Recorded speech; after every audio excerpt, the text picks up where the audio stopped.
आप सबको नमस्कार। आप सबका हमारे इस यूट्यूब चैनल पर हार्दिक स्वागत है। जैसा कि आप स्क्रीन पर देख रहे हैं, यह हमारी पुस्तक है श्रीमद् भगवद गीता। और आप स्क्रीन पर देख रहे हैं श्री कृष्ण सारथी बने हुए हैं। अर्जुन योद्धा है, लेकिन इस चित्र में अर्जुन के हाथ में कोई भी शस्त्र नहीं दिखाया गया। लड़ने के लिए मैदान पर है, लेकिन हाथ में शस्त्र नहीं है। यानी कि मन लड़ने का नहीं है, हृदय लड़ने का नहीं है।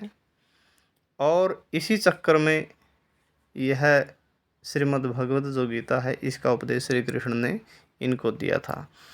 जब इंसान को पता नहीं लगता, जब धर्म संकट में पड़ जाता है, सही और गलत में भेद नहीं कर पाता, जब मोह ममता के चक्कर में पड़कर सही गलत में भेद करना मनुष्य के लिए असंभव हो जाता है, तब वहाँ पर गीता की ज़रूरत पड़ती है।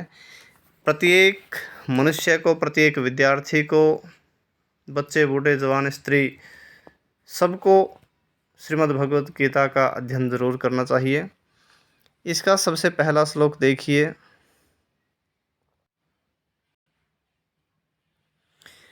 यहाँ पर सबसे पहले इसकी महिमा बताई है इस ग्रंथ की, कि श्री वेदव्यास जी ने महाभारत में गीता जी का वर्णन करने के उपरांत कहा है, गीता सुगीता कर्तव्या कि मन्यैः शास्त्र विस्तरैः या स्वयं पदम नाभस्य मुख पद्मात् विनिश्रिता। अर्थात गीता सुगीता है। अगर गाने योग्य कोई चीज़ है, गाने योग्य कोई ग्रंथ है, तो वो है गीता। गीता ही सुगीता करने योग्य है, गाने योग्य है। और किम अन्यई शास्त्र विस्तरई, किम का मतलब क्या, अन्य दूसरे शास्त्र विस्तरई, शास्त्रों के विस्तार से।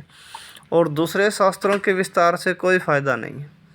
सभी शास्त्रों का जो निचोड़ है वो गीता में है, जो सार है वो गीता में है।